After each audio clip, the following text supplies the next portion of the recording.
Honorable members of the European Parliament, representatives of UNPO, panel guests, and audience.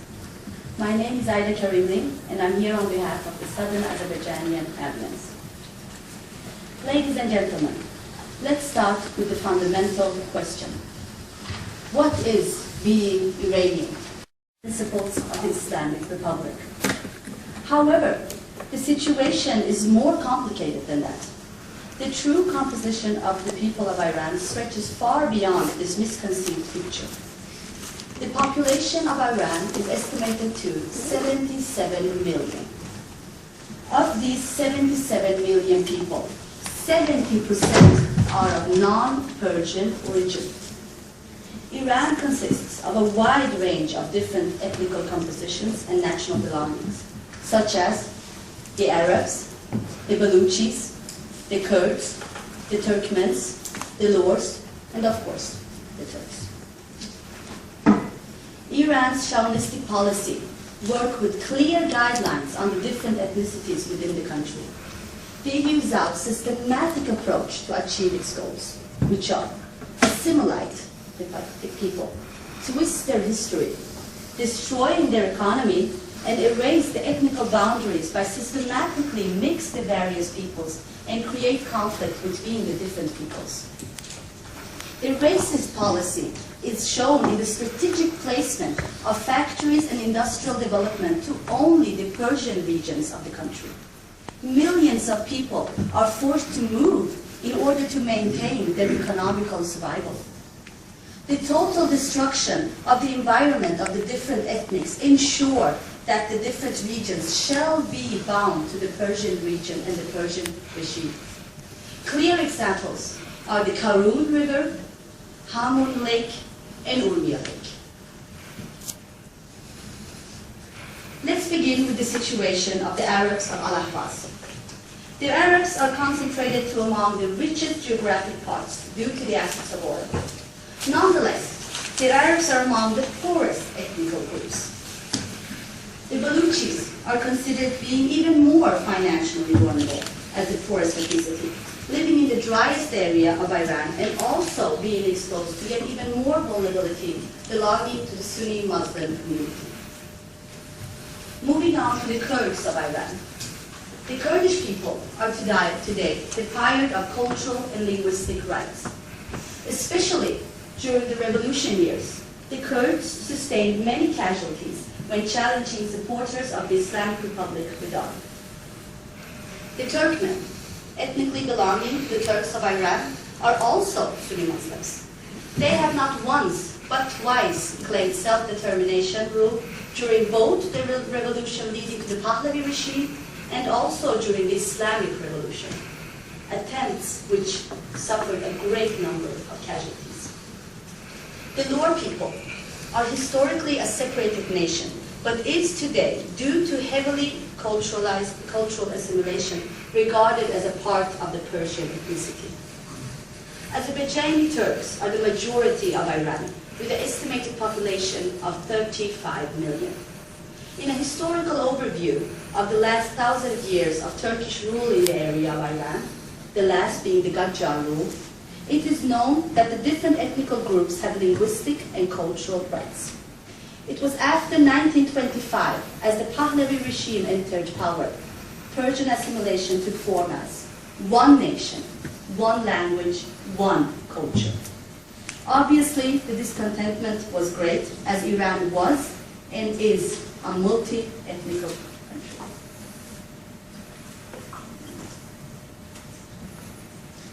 In 1945, Southern Azerbaijan became an independent state.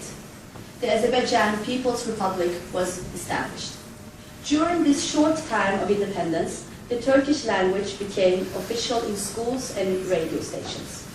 Independence, however, only lasted for a short time. After a year, the Soviet Union and Iran again fought bloody battles for the state in a process which killed approximately 35,000 people, and thousands were imprisoned, all of it during 2 days. All the books found to be published in the Azerbaijani language were burned. These are acts that we regard to be a form of cultural genocide. Further on, May 2006, a discriminating caricature was published in Iran, Iran's official magazine, portraying Turks as cockroaches who feed off the Persian people's toilets. Let us be reminded that this is also the same propaganda that was used in both Nazi Germany as well as during the genocide in Rwanda. On the 22nd of an international human catastrophe that ironically received no international attention. Furthermore, one of our most urgent matters concerns the lake of Urmia, the world's second largest saltwater lake. The outdrying of Lake Urmia is one of the largest environmental disasters of the 21st century. The construction of 47 dams on the rivers leading water to the lake, combined with Iranian regime's chauvinistic politic, has led to the outdrying of 75% of Lake Urmia.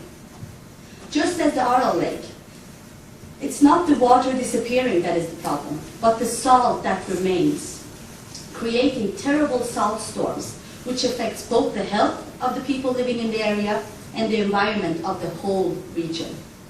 So why would the regime do this? The plan is to scatter the geographic concentration of the Turkish people by harming the environment where they live, destroy the economy and infrastructure to weaken the people of southern Azerbaijan and to put them against each other. And the water that remains is heavy water, and the salt that comes out is unbelievably rich in uranium. You make the connection. We have proof.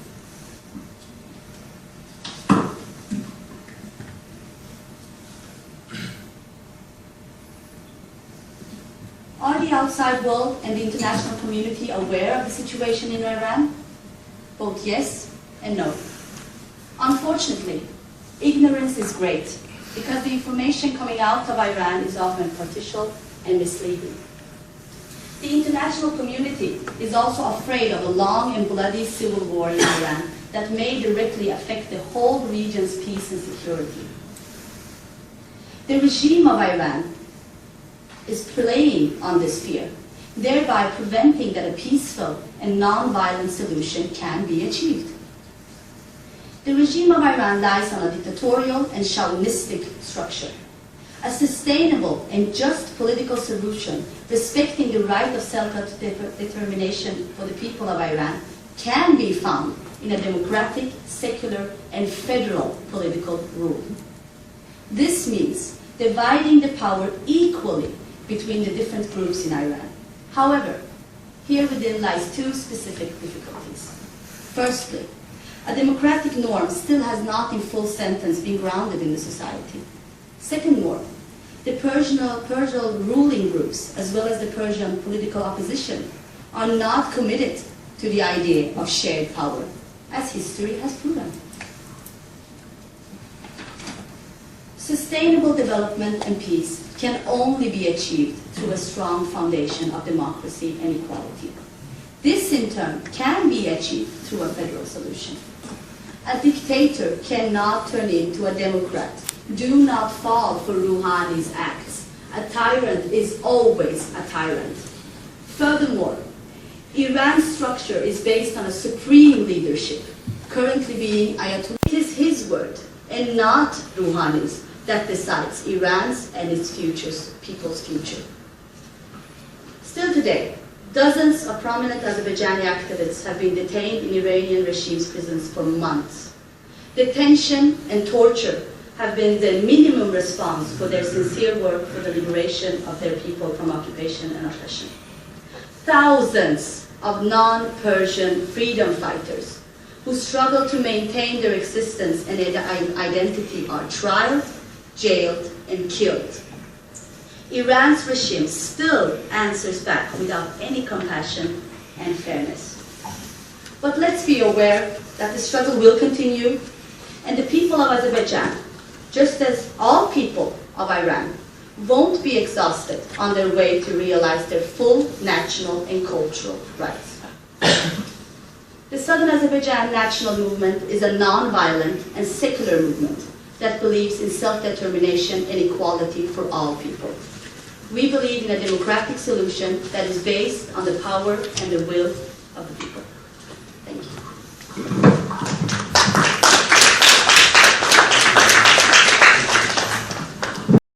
I do not see that they in any way tolerate or are willing to have a cooperation with us within the borders of Iran. The Southern Azerbaijani movement has had a lot of issues on that part. The last one being our party members using the constitutional law that is within Iran, trying to establish their party officially. The party had been unofficial for several years, and they were actually tried and jailed for that simple reason. So no, I do not see any cooperation so far. In the future, well, I cannot answer to that now, but unfortunately, the thing that you, Mr. Kielam, pointed out is very, very important. Unfortunately, we have a very strong we and them sense in Iran. There is a we and them sense between the non-Persian and the Persian.